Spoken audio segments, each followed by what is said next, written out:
advertising accountability framework has actually matured considerably. You have the Consumer Protection Act of 2019, you have CCPA guidelines on misleading advertisements, you have ASCI's self-regulatory code, and various advisories on influencer marketing, etc. And taken together, this actually forms a very robust framework representing real institutional progress in this field. Compliance has also improved with this new framework. But what we notice is consumer distrust is still not declining. If anything, it's actually found new forms of expression in the form of social media callouts, de-influencing movements, and organized reputational pressure on various brands. So this brings us to the question at the heart of today's session. Can a brand be fully compliant with every applicable rule and still lose consumer trust? My short answer to this question, having worked in this space for a bit, is yes. And I think that the answer should unsettle us all a little, because it means that the architecture we have built, however sophisticated, however robust, does not truly solve the problem that it sought to address. And this is actually a structural gap between minimum legality and earned trust. Compliance tells a brand what it must not do. But trust, on the other hand, requires something much more.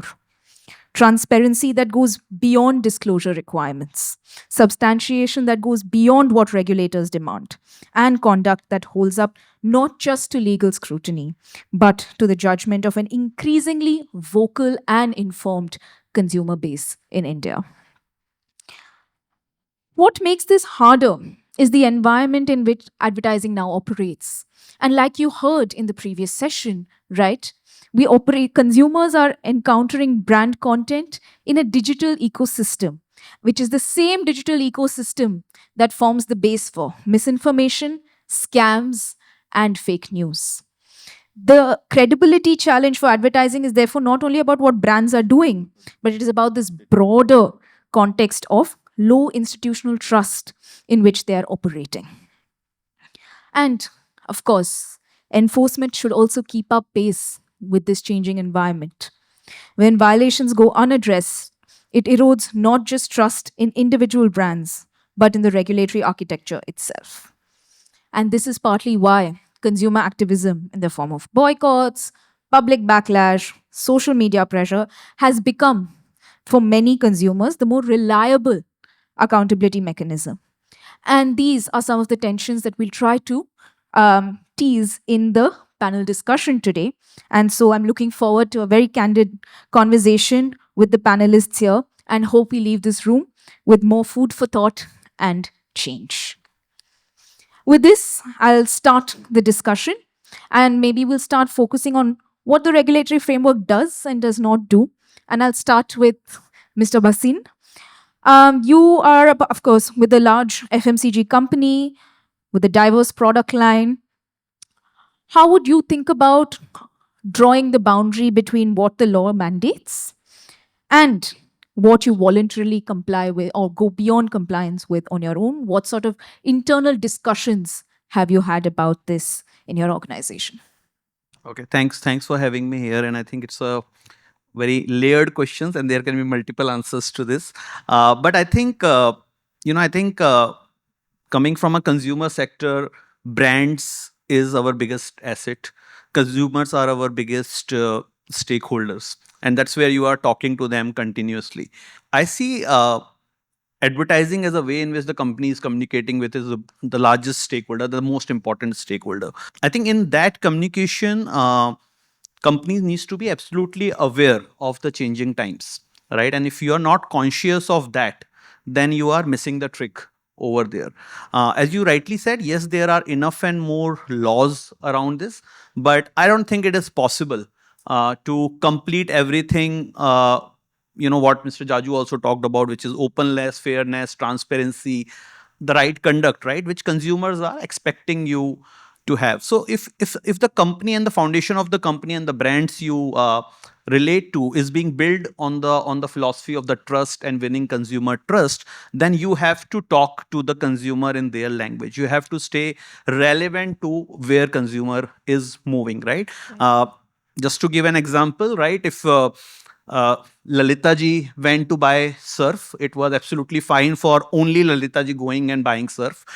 Today, I'm not sure whether only Lalita ji buying surf is okay, because today we are talking of sharing of the load, right? Because that's where the mandate has moved. The consumers are not only okay with women taking the responsibility of laundry. Yes. That's what we are seeing. Yeah, it's not okay for only females taking the responsibility of washing utensils at home, and that's why you see advertisement talking about saying, okay, I will also do this, right? And that's the reality of the changing time. You see advertisement today talking the same language of reels. Incidentally, just for a couple of days wait, I was at a place where I was not having access to Netflix, so I had to then go to traditional Star Plus and all, and I was watching the ads, and all the ads have references to either reels or Facebook or virality. So all this has also got built it into the thing, so which means companies are keeping pace with the changing realities, and I think that's what most important thing.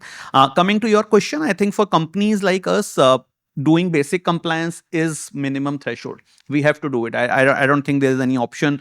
If you have to be a responsible company, you have to do that. But talking in the language which is okay with the consumer and taking care of the current sensitivities go much beyond that. I can give a lot of examples where there's a lot of debate that we had, with, and marketeer is sitting here, but with marketing teams, on saying that why it is not okay, right? And I can just give an example, right? And so recently there was a campaign where they were showing a person who is, Punjabi. I myself as a Punjabi, so no offense. So he was sick, right? And they were using sick delegate to say, a certain thing. And I said, no, it is not okay to kind of show six in this particular light. It may be humorous, it may be fine, but this was possibly okay many years back. This is not okay in the current reality. As a responsible company, you can't be doing it. So sometimes, as you said, difficult questions. Yes, we have to ask those difficult questions to say why in the current reality this is not okay, and why more so as a company who or the brand who stands for doing the right things, being responsible, that is not okay for you to do. So I think the question has to move much beyond compliance. Thank you. Yeah. Thank you very much. And I'm going to come back to you on a few points that you have mentioned as well. But quickly, I'll also like to take Mr. Sahoo's response on having working in the healthcare space, right? Broadly, the healthcare space operates within a sort of diverse set of advertising regulations, fragmented across various provisions, right? You have the Drugs, Magic Remedies Act, CCPA, you have OTC guidelines as well. So with this fragmented framework that exists, is that a space for coherence in the way you have to comply when it comes to operations, or does it actually create some level of confusion, the fragmentation and diversification of guidelines? Good afternoon, everyone. I must start with saying that all that I'm going to say, these views are personal, because I'm going to quote examples, and it's important to say that. I'm at Cipla Health. As you may believe that Cipla Health is a healthcare company, but it operates in all kinds of products. It is into food, it is into cosmetics, it is into Ayush, and hence we operate in a very diverse range of products and introductions across the market. But I must tell you that the regulations that govern healthcare, which is any drug license related product, are the most stringent. So there are cosmetics, there is Ayush, there is food, there is drugs. FMCG, Marico is represented here, but in front of him, I can tell him that anything which comes under a drug license ambit is the most stringent. As you say, CDSCO, DRMA, all these are there governing the rules, and hence we have very tight regulations inside. And we are very proactive about compliance, and not only that is an expectation. So compliance is an expectation, as Amit called out, but we try and be proactively compliant. That is the need of the hour, and that's also what we choose to be. Right? So some internal examples, for example, I'll tell you. We have a leading hydration brand called Prolite. It operates in the ORS category, if all of you understand what is ORS. So there is also a leading brand in the same category, which is not really an ORS, right? So all this for 5-6 years, we had the lure of also doing something similar. because that brand is larger as compared to us, double or 2.5 times the size, or maybe 5 times the size when we started, maybe 10 times the size when we started. That lure was always there. But we never went in that direction. Our product, for example, is absolutely WHO compliant. In terms of what we communicate to the consumer is absolutely compliant. So we are proactively compliant and ethically compliant so that we don't move in any other direction. And you see a very recently a ruling has come in that ORS prevails, right? Something as a product which is ORS actually prevails. So our long-term effort will pay off, has paid off in all these years, and will also actually pay off more going forward. So that's an example of being proactively compliant. So that's how we operate, and I think it's very, very important for the industry to understand that and make it a part of their everyday strategy. Only then it strikes a balance. For example, a marketer, we have KPIs which are around revenues, for example. So it's very important to make it a part of strategy. Then only it strikes a balance between compliance and the brand funnel. Otherwise, it always is about consumer acquisition, right? So then only it starts working for the marketing team at large and the organization. Thank you. Harsha, if you could just shed some light on this, that a brand can be entirely compliant, right? As both Bhasin and Sahoo have pointed out, the importance of being compliant, proactively compliant. Now, a brand can be entirely compliant with the law and still be regarded by consumers as untrustworthy. So, do existing legal and regulatory rules help address the gap, or is it left completely to market forces and consumer pressure to actually resolve for this problem? Thank you, Meenakshi. Now, let's understand in terms of a couple of things. Let's look at, historically. So, at the law school, we have a very interesting case that we study from the 1800s. And this is a smoke ball company. And it's selling smoke ball, telling that if people use it, you'll not get influenza. And to gain the trust of people to purchase this particular product, they say that we have deposited, what we have to pay 10 people into the bank. So there, the company is trying to communicate and gain that trust from the market, telling that we are willing to comply with this. So the case comes up in the 1800s, again, 1893, if I'm not wrong, on the citation. And, the person uses it, gets influenza, then sues the smoke ball company, because essentially it was a smoke ball. You open it and there is smoke in that, you take it in and then you're free of having influenza. Finally, the court decides that, you have to kind of give the £100 that you had agreed upon, because the trust that came about was in the fact that you had deposited in the bank, and in your advertisement you had communicated that £1,000 is deposited for the people who want to claim. Flip side, what happens after the decision? The person who is managing the company comes out and he says, only 3 people claim the amount. So thereby, out of thousands who have bought it, so thereby I communicate that the product has been a success. It might have failed on a couple of accounts, right? So do you look at the exception, or do you look at what the product promised, right? And what it tried to build in terms of trust. Then what does the company do after that? The company goes ahead and it says, we'll increase the price this time, and this time, after the case, they said, we are so confident with our product, we are going to go with £200 instead of £100. That's something that we tell the law students in terms of when we are looking at building trust and how the legal framework looks at it. Ironically, the case is also quite criticized for its legal intent in terms of what it wanted to address and what is the position of law. But the judges went above and they said, look at the larger perspective, because you're looking at the element of trust. Starting from there, I'll come to the recent cases, maybe in terms of taking examples from the US market, as well as the European market, of claims of companies having clean diesel ads telling that our vehicles do not pollute that much. Or companies which have claimed that if you have yogurt, essentially, your body will be kind of revitalized and so on.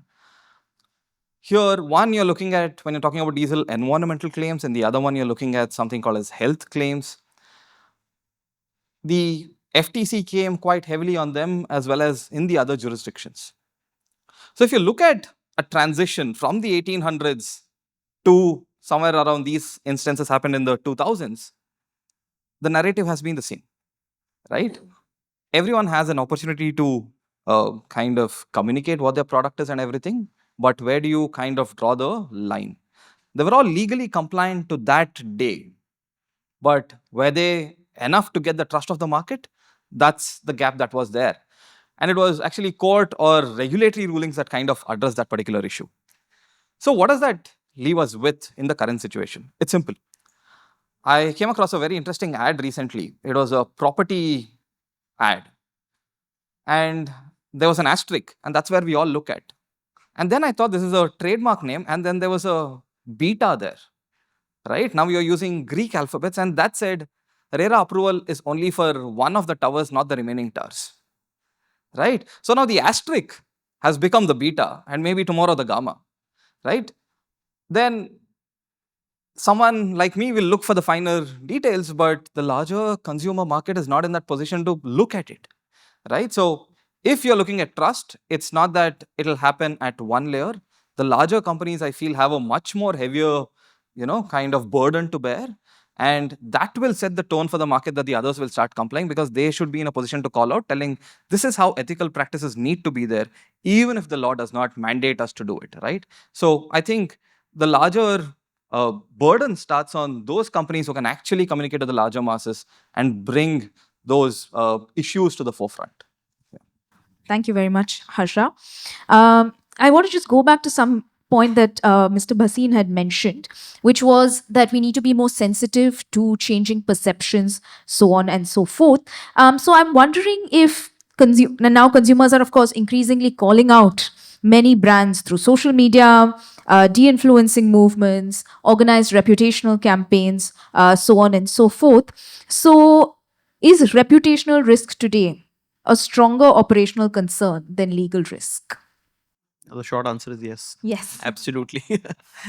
Absolutely. I think it's one of the biggest thing, because again, I think consumer goods companies, and as a matter of fact, all other brands are built on that consistent trust, delivering a value that consumer seeks from those brands, and fulfilling that promise over a period of time.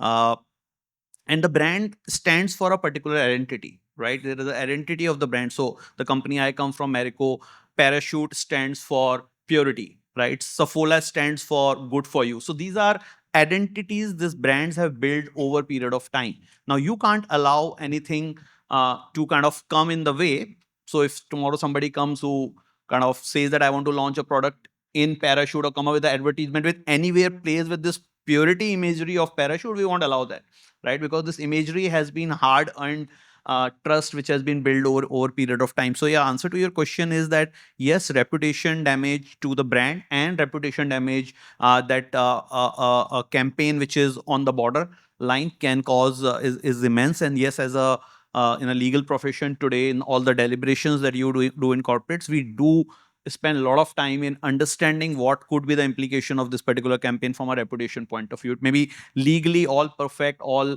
okay, but is there some hidden lines that is there which can expose us? Because again, as you all are talking about, the times have really changed. I think probably 10-20 years back, there's an advertisement on a TV and nobody will talk about it, or possibly somebody will write editorial on that in the newspaper. But today you go live with a brand campaign and within hours you will find yourself in middle of a controversy. So yeah, you have to definitely look at all those things. Yeah, thank you. Mr. Sahoo, would you like to also respond to this question? So again, a big yes. Yeah, it has to be a yes. And as I called out earlier also, and Amit also pointed out, trust. Now, it's not easy to implement trust. We should understand that, because trust is long term. And we are running after quarterly goals, half-yearly goals, and full-year goals. So it's easy to get waylaid in that process. And hence, I want to repeat that it is very important that you make it a part of the strategy. Then only it starts working for you as a combination of building revenue and building compliance at the proactive compliance at the same time. Again, one example that I will give you is we have a brand which operates in the smoking cessation, which is Nicotex. It has been built over years. It's a brand which has 90% plus scores across all parameters in terms of consumer imagery or any equity-based parameters. It comes from some examples from recent times where you see that some brands are trying to take a route where this category can be positioned as an option or as an alternative of smoking. But we can't go in that direction, right? Nicotex has always said it's about quitting smoking. Even if, interesting thing is you should understand, and the entire audience should understand, is that a consumer can quit smoking in 3 months, right? So we are basically positioning to a consumer so that we don't have a relationship with the consumer after 3 months, right? So we are very happy as a brand if the consumer actually moves away from the brand after 3 months. That's when our purpose is achieved. But we have been at it. It is about getting all the smokers into the fold and encouraging them to quit smoking. We are possibly the single largest brand after Government of India who is talking about quitting smoking. Yeah, and we are very excited about that purpose. But what the point I'm trying to make is that we have been at it for last 7-8 years, and in the process we are growing. We've been able to build a kind of trust as the equity scores that I called you with the consumer. So long-term strategy does help. So there will be quarterly targets, there will be half-yearly targets, and there will be full-year targets. But if it is integrated into the company's purpose, objective, long-term objective, it works in both the ways. Yeah, thank you. And what I gather from what very valuable sort of insight is that trust is something that becomes a very measurable business asset then for companies today. But going beyond compliance to build that trust also comes with its own challenges, right? And one challenge that you see right on the face of it is higher costs. And second, if all companies are all not taking that up within that space, it also creates a uneven playing field. So how do you as companies think about trust as an asset, and how do you deal with some of the challenges of going beyond compliance to build this trust? Either of you can start and then the other can follow. I think we are just discussing on the sides with Satish that biggest challenge with legal and marketing always is that बाकी भी तो कर रहे हैं मुझे क्यों नहीं करने दे रहे. I think that's the biggest challenge, and that question is something that we face all the time. I think what Satish said that from once you decide you have to travel this path, you have to be consistent about it. Right? You don't have if you have decided I will be a responsible marketer, you have to be responsible marketer in all your advertising. You don't have a choice that saying thoda sa yahan pe waiver ho jata hu. That doesn't work, right? That's not how the trust is built, right? So once you are there, then you have to follow that. And yes, you do face a lot of these push and pulls on saying, why others are doing it, why can't you stop? My general answer is that I can't allow you to do it, but I will definitely try others to, come on the same field. As you said, level playing field. It's a level playing field we do try to create by going to ASCI to say, listen, this is not okay. Why you are allowing others to do this? So something like that we definitely try to do. But once you've decided that principle, you have to kind of follow it consistently. But yeah, there are challenges. I think it's not about cost, honestly. I don't think it's more about cost. It's about saying, am I being competitive in the market because others are doing certain things? Like he was also giving an example that others are saying that, it can be a substitute to cigarette. So standing out and saying, no, listen, no, it's not, is takes a lot of guts. So yeah. Thank you. Yes. Mr. Sahoo? Picking up from first of all, legal and marketing, and I think what I'm trying to say will sound music to the ears of legal, because we are, as he rightly pointed out, we are constantly kind of in a discussion that हम क्यों नहीं कर सकते. So if that discussion shifts to, and the marketer starts proactively thinking ki is this the right thing to do, and actually approaches the compliance regulators in the company and saying that this is the right thing to do, and I've evaluated it from all perspectives, and then I think it makes everybody's lives simpler. There is a cost to time. I won't say there is a cost. I think the cost is higher when you have to do product compliance, and I think we are very high on that also. And actually we sell on higher costs. Cipla Health as a company actually sells on higher costs on a lot of things. So we absorb the cost. Let me tell you that upfront, and I'm proud to say that we actually have higher costs and we absorb that cost. And we can't compromise with quality. But beyond legal, beyond internal compliance, certain things that we have started doing is actually reach out to ASCI for validation on certain campaigns that we do proactively. We have done that very recently, and we are trying to integrate that as a process internally. And I think that's very important.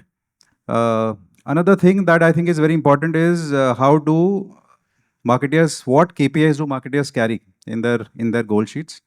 In what direction are we pushing it? Are we balancing it with revenue and trust KPIs? It can translate into very beautiful consumer equity KPIs. It sounds trust, but it can translate into very beautiful consumer equity KPIs, and that's what consumer relationship is about. So I would say these are some important things to keep in mind. Thank you both. That actually gives me a great segue to ask Harsha a question, because both of them mentioned the role of ASCI here. And if you could shed some light on self-regulation and what do these self-regulatory bodies do in this space to build consumer trust? Let's understand self-regulation from a larger perspective. Let's not only look at ads, then I'll come down in terms of looking at how the ad space works. If you look at SROs across sectors, I'm not only talking about the ad space itself, the criticism of across the sectors again has been that because you get funded through parties who are interested in that particular activity, hence you tend to take a certain direction, right? Now, there are again two ways of looking at this. What role should an SRO play? How have there been instances of failures of SROs? Is it only something that you see in certain part of the world, or is it across the world? And the answer to that is SROs have failed across the world in certain spaces. I'm not on ads yet, right?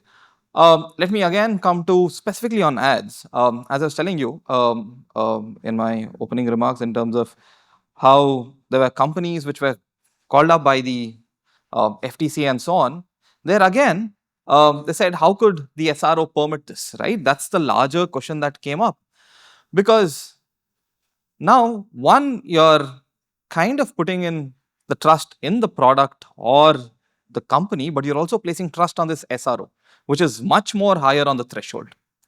When those institutions fail, then does a consumer lose hope in the market? No, he does not. But will consumer kind of retain that attention to those details? Maybe yes, for a certain duration of time. But then again, the entire burden then goes to the government, right? Government has to then build that confidence, telling this is the changes that we'll make so that those failures of the market, whether it's through the SROs or the products or the processes that are there, are addressed. So in that sense, in the ad space, SROs, of course, have three places that probably they need to kind of look at. One is, of course, in terms of the production itself, in terms of maybe coming up with the idea, telling that this is the idea, is this something that you should consider, right? These are the ideas maybe you should consider. Then, of course, maybe aspects of gender sensitization in terms of, something that could have been accepted in the past. Does that mean that can you still run it, right? It's not only happening in this space. We also see the same thing happening, especially even when it comes to,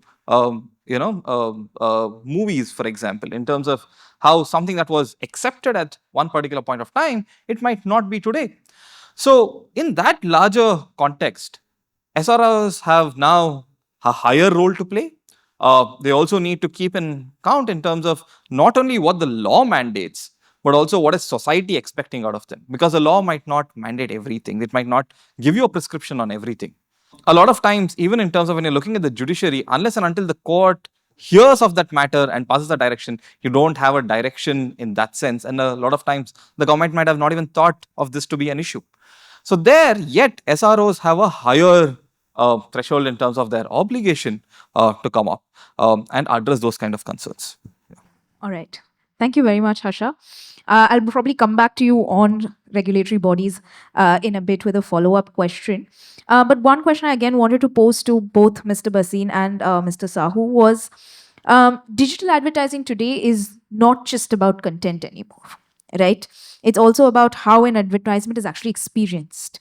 We look at personalization, targeting algorithms, platform design change, and the nature of the interaction in ways that content based regulation does not fully address. Right? So, how are brands now thinking about these online specific challenges that arise with advertising? Actually, online advertising and social media is one of the primary reason why so much awareness around what brands are talking about is going up like anything. So many examples around in last 5 years. If you see big cases, MFD, there are influencers who are talking big time about what should be there in a product, what should not be there in a product. MFD was covered in that. ORS was covered in that. And there are numerous such examples where there are a lot of voices which are being raised around what is correct and what is not correct.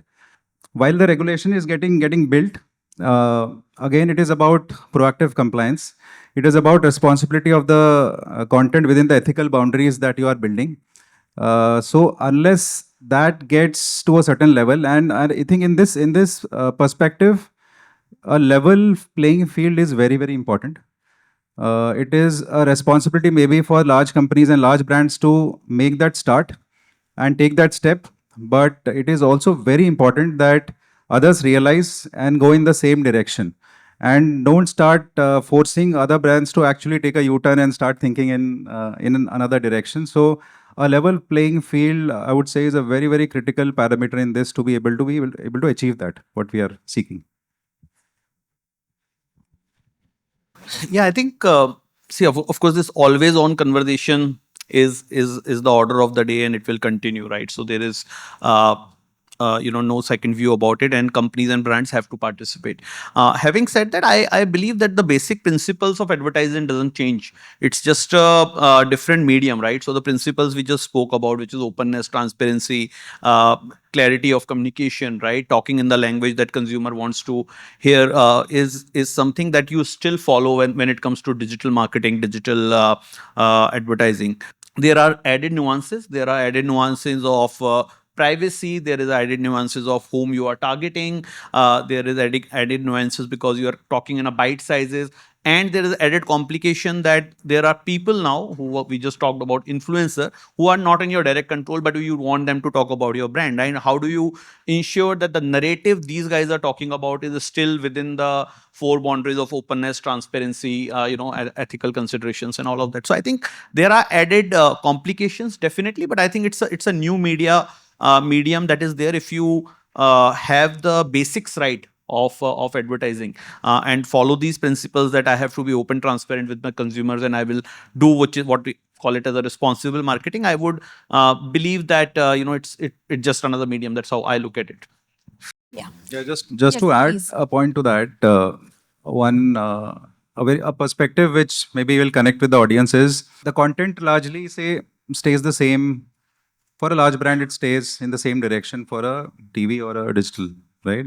So there you already are following compliance, proactive compliance and all. On digital, the difference is, for example, you can reach an audience 15 times, 20 times. There is no limit to that. But when do you stop? When do you say the consumer is actually now starting to think about my brand in the other direction? Are you forcing the consumer to think in a different direction? And hence some parameters like how many times I reached, what is the frequency at which I reached, those parameters are going beyond and has to culminate in something like what is the consumer thinking about your brand. A very simple example, but thinking in that direction will also lead to a responsibility around compliance on the digital ecosystem. Fair enough. Thank you. Actually, drawing on from what both of you had mentioned, considering the digital space is such an important space today for many companies, the digital space also brings with it a concern that you're operating in the same ecosystem where there are influencers who do not have the same level of tight regulation that advertising does have, right? So it becomes a space for misinformation, space for scams, space for lack of institutional trust. So does this broader environment of distrust affect how advertising is received in this ecosystem, regardless of how responsible your own brand's conduct may be. So as a brand, I may still be very compliant, very aware of principles of advertising such as openness, transparency, and ethical considerations, considering the ecosystem in which I'm operating when it comes to the digital space. How do I navigate the general distrust that exists in that field? And this, any one of the panelists can start, and then would love to hear your insights. Possibly the most controversial question. uh, so this is a tricky one, right? Because from a legal consideration point of view, there is a interlock between freedom to speech versus protecting your brand. You have built the trust of the brand over period of time. Someone comes, start picking up one dimension of that brand and start talking about it under the disguise of freedom of speech, and you don't know what to do about it. So as lawyers, we struggle. Let me admit that, right? Because there is a downside of responding to everything, right? You are feeding into more conversations. You are allowing that conversation to really become bigger. You take that call on case to case basis. Honestly, you look at it. What exactly the person is saying? Is it something which is fundamentally very, very wrong? Right? This is not possible, this is not me. Something like that, you take it head on, right? Then you go and challenge it completely from all the legal options, and I'm not getting into those. But then there may be few things which are borderline, by the way, right? Borderline, which means there can be a point of view on that, right? I think he talked about MFD example, right? That was a compliant product, by the way. FSSA compliant product, nothing wrong in that product, a product all of us have grown with. But somebody decides to pick up an element on that and said that, listen, they are never talking about so much of sugar content.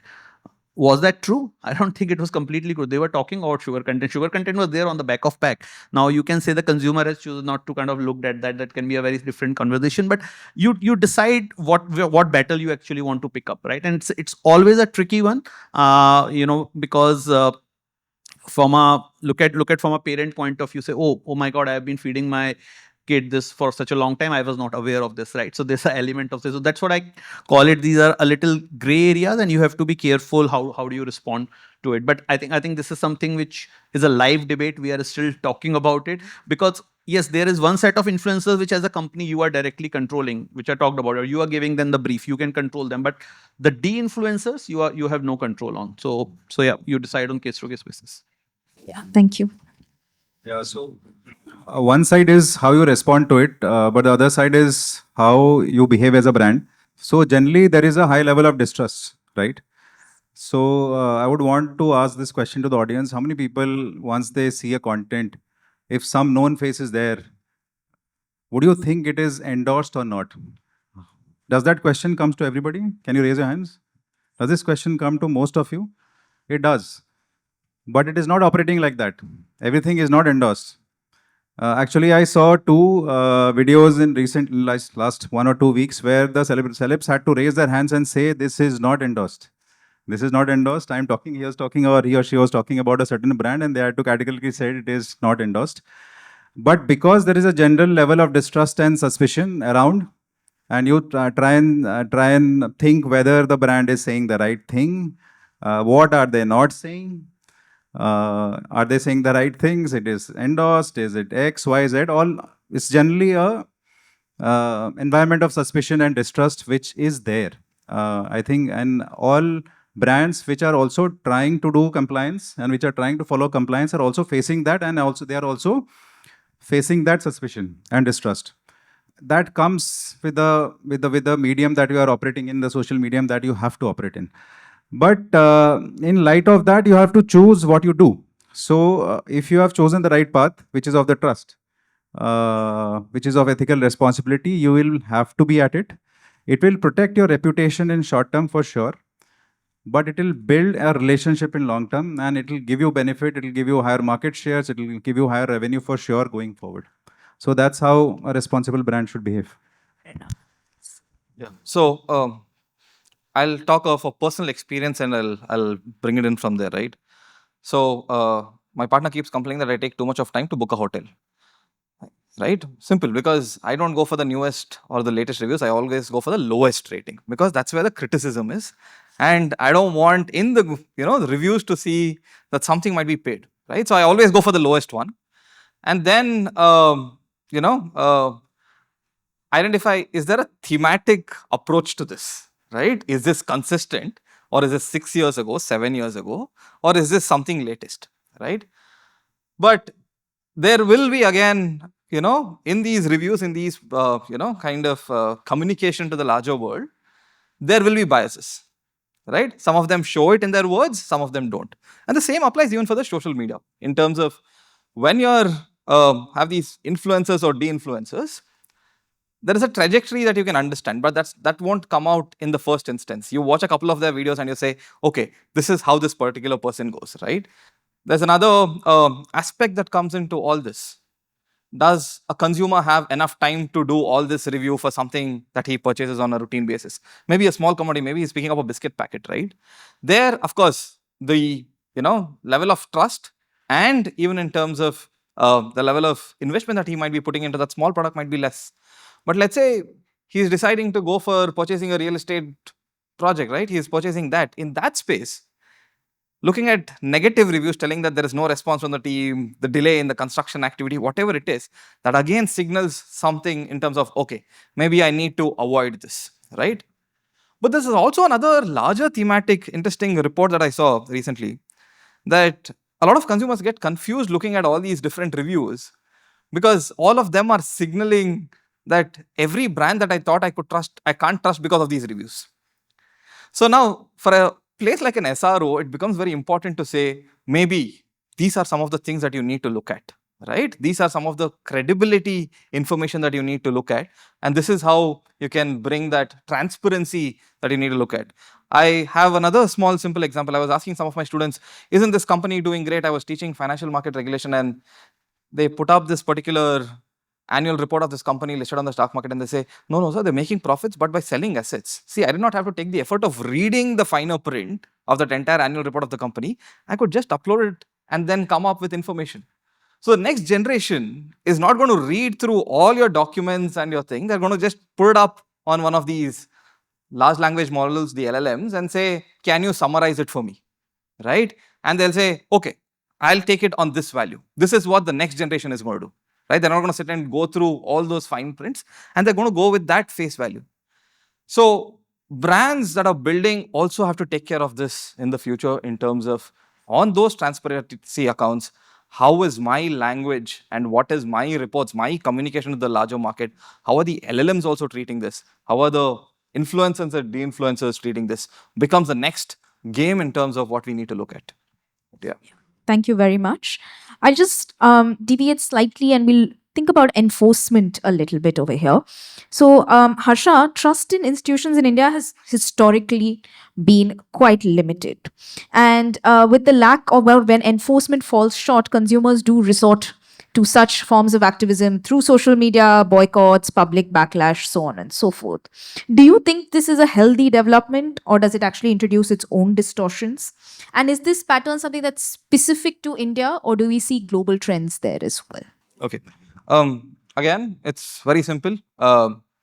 If you see content across the world, on whether it's on the social media platforms and everything about products, about certain experiences, it's something that's being consumed across the world. It's not independent to India. That's the first thing. The scale might vary, and India has seen a fast-paced growth in terms of that, and primarily maybe because data became much more accessible in terms of pricing, people had more opportunity, the tech grew in that larger sense, right? So that might be one of the perspectives in terms of why India might be a different market. But the larger market remains in terms of, yes, people are looking at it, no doubt, and they're kind of going in that direction of how they kind of enforce trust in certain things, and they don't. If you're looking at the entire ecosystem in that parameter, I'll go back to an 24 Supreme Court judgment, which had a very interesting approach. It was on, advertising that the Supreme Court order passed. And they make a very interesting statement. And I was telling this to Meenakshi when I was coming back. They say the Supreme Court observation was customer or consumer is king, right? Something that you normally see at shops. And even the Supreme Court is referring to that. And then reflecting what Amit Bhasin said about Article 19 of people having an opportunity to express, companies having an opportunity to communicate, the court then says there's a bigger fundamental right that you need to look at, which is 21. And that is where they say, be careful of products which are health, which are on nutrition, which are on environment. These are aspects within right to life under 21. So there, the Supreme Court has given a direction on these accounts. You need to be very cautious. And these are our guidelines until the government comes up with newer guidelines on these accounts. Right? So even within 19, slightly, telling there's a higher order, that is 21. That is right to life comes first, and mistrust in terms of these information can actually not only be the responsibility of the companies involved, the ecosystem involved, but the state itself as a government, because they are supposed to protect fundamental rights. Right here. Fair enough. Thank you very much. Another question for you, Harsha, because you were talking about self-regulatory bodies earlier.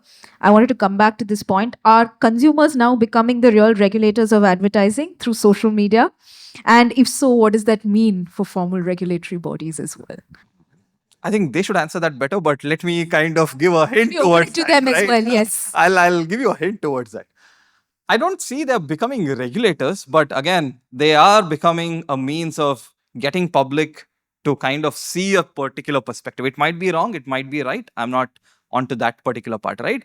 Because interestingly, we have seen certain people will conduct certain tests and they'll say, this is the lab report, look at this particular product. Now, for anyone telling, oh, there's a lab report, it's sufficient trust to believe in what the information that is being put out there. But for me, I'll be like, which lab is this? Where is this coming from? Is there a disclosure even on that account from this person? What process is being followed? Is this, what was the test conducted? Is this a valid test that needs to be conducted on this particular product? I'm not sure, right? Even for me, I don't know what to look at there.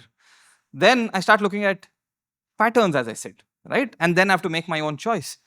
So again, as I said on the previous occasion, I'll reiterate that SROs now have a higher obligation to communicate to the larger world.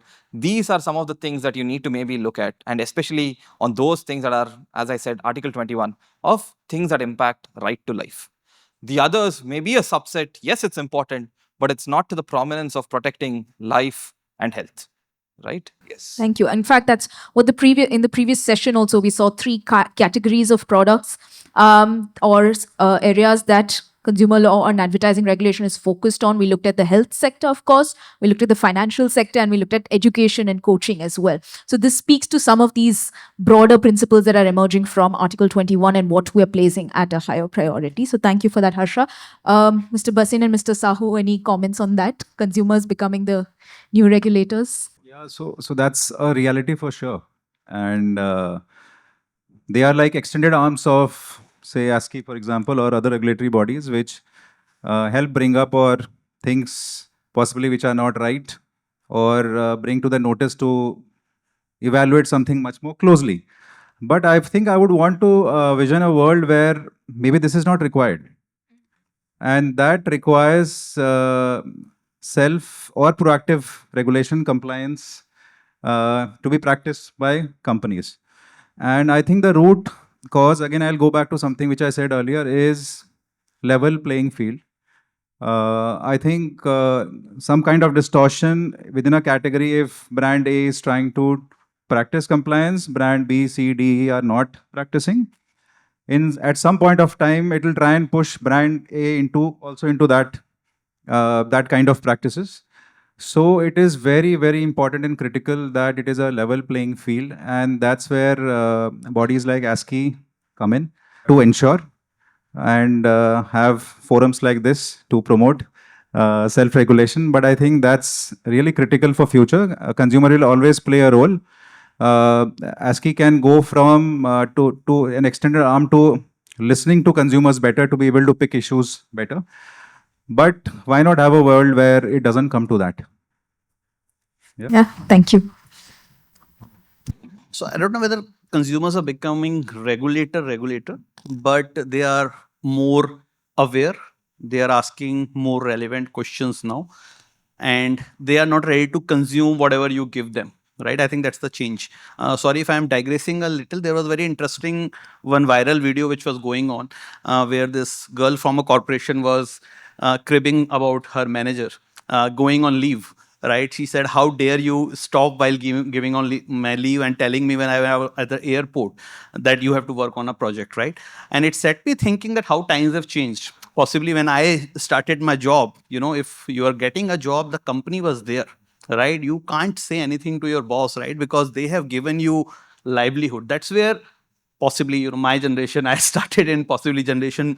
Today, that's not the case, right? So that today, Gen Z is like, job is just a way. This is not my life, right? And that's where the change has happened between the relationship between consumer and companies as well. Earlier, consumer were like, okay, this company is there. They are giving me brands. Whatever they are giving, I will consume. They were not questioning it. Now they are questioning it a lot. And I feel it is a healthy thing. I feel it is a welcome change. Till the time it is fair, as he talked about, right? Till the time it is fair and it is not becoming unfair to one set. Ultimately, all the advertisement we are creating for the consumer, they are the most important stakeholders, as I said in the starting. So if they are challenging companies, I think it is a good thing, because it also set corporates thinking what is wrong in it. Should I be approaching differently, right? So I feel it is a very good, fair challenge. If it is on a proper field, if it is not something which is becoming unfair and one-sided, it is a good change which is there, and I think as a companies we should embrace it. Thank you very much. As a sort of closing question, I'll ask all the panelists this. What is the single most important thing a brand must do to build trust that goes beyond compliance? I think as a marketer, change KPIs of all marketers from consumer acquisition only to consumer relationship building. One single largest change which can change the landscape, how the entire marketing fraternity thinks about how they build content and how they take it to the consumers. Thank you. Mr. Bhasin. And I think change the KPIs for legal guys for brand acquisition. So that they can also play a balance act, because I think once, particularly in-house, if you are there, right, you are equally responsible for the business. But I think to answer your question, I think you have to be boringly consistent about what you are doing if you have to really build the trust. As I said, once you decide that I will be responsible, you have to be responsible always. And please be aware that everybody is watching you, and you should be ready to kind of face that backlash. So yeah, boringly consistent. Fair enough. Thanks to Amit for saying that. Boringly consistent, I agree. But that's about building long-term trust. Yes, absolutely. Thanks. Harsha? So, I don't know. I was hearing to Ms. Kapoor in one of the videos somewhere.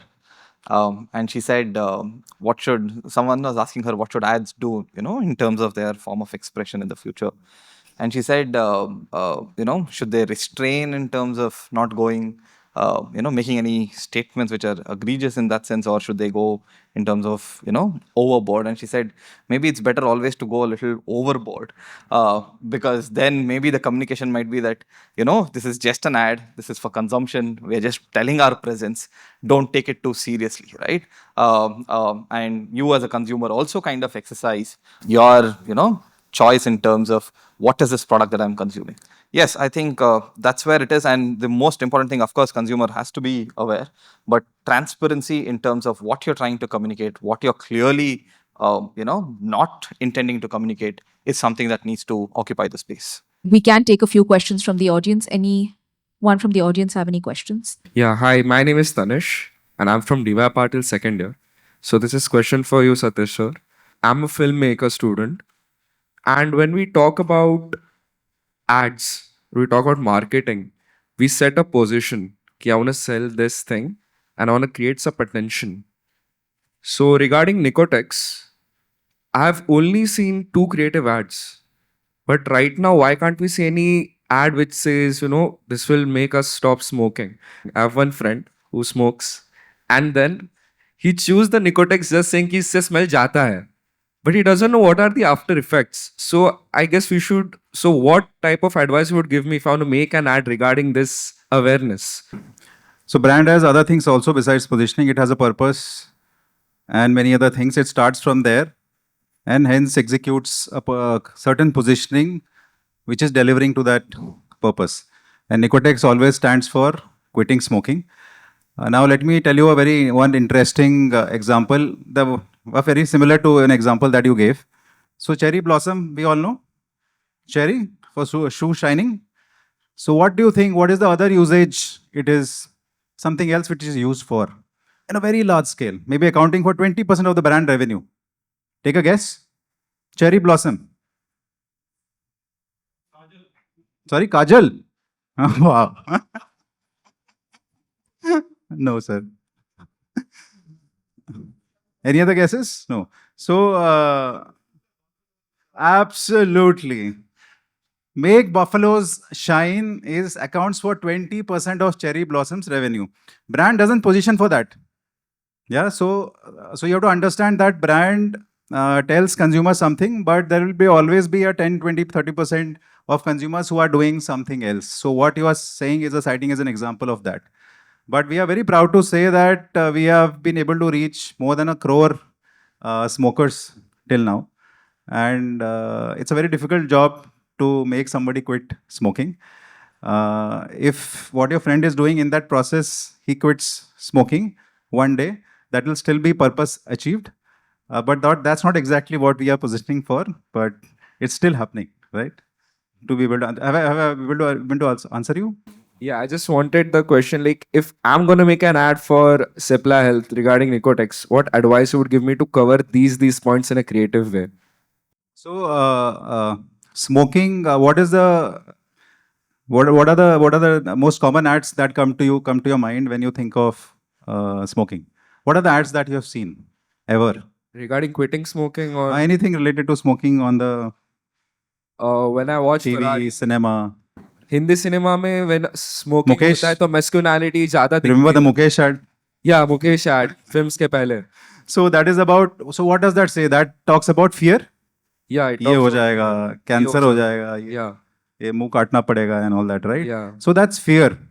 So as a brand, we have figured out that fear doesn't work. If fear would have worked, India would have left smoking by now. Since when are you seeing the Mukesh ad? 10 years, 15 years, 20 years, maybe before you are born. yeah. So India would have left smoking by now if that were to work. So we have chosen an inspirational direction. We speak to the mind of a consumer. Our insights are deep. Most of the consumers, smokers will say that मैं ऐसे ही छोड़ दूंगा. I don't need any help. So we acknowledge that. We say, yes, your willpower is the most important thing. And Nicotex is a partner in that. So it's a more inspirational message. It's giving confidence because it's quitting smoking is a very difficult process. So that's the route that we have taken as a brand. And that's what we would say as a brand. Yes. Thank you, sir. Thank you so much. My question is to the panel. Would you say being legally right is the basic minimum? I think organizations need to work on a moral plane or ethical plane, which is much higher. Is that what you would agree with? That's the summary of the session, and that's what all of us said, that legal is minimum compliant, right? I'm saying you are talking to consumers, you have to talk on the same language which consumer understand, and consumer, while seeing your advertisement or your communication, doesn't feel like misled or being cheated or being supplied with half information to make a choice, right? So absolutely, if you build the trust, it has to go much beyond the legal corners. It has to be on the fundamental of winning consumer trust. Yeah. Thank you very much. And thank you to all three panelists for this very engaging discussion. And one key takeaway that we get from this is trust is very, very important, right? Compliance then becomes the minimum threshold, and trust is something that we're aspiring to build as brands today through advertising. And of course, one keeping in mind principles of openness, transparency, fairness, and ethical persuasion. And of course, Article 21 rights and Article 19 freedom of speech rights as well. We need to think about something beyond compliance. And that is the takeaway from this session. And I would like to thank all the panelists once again and ASCI for providing the opportunity for this very important discussion. Thank you very much.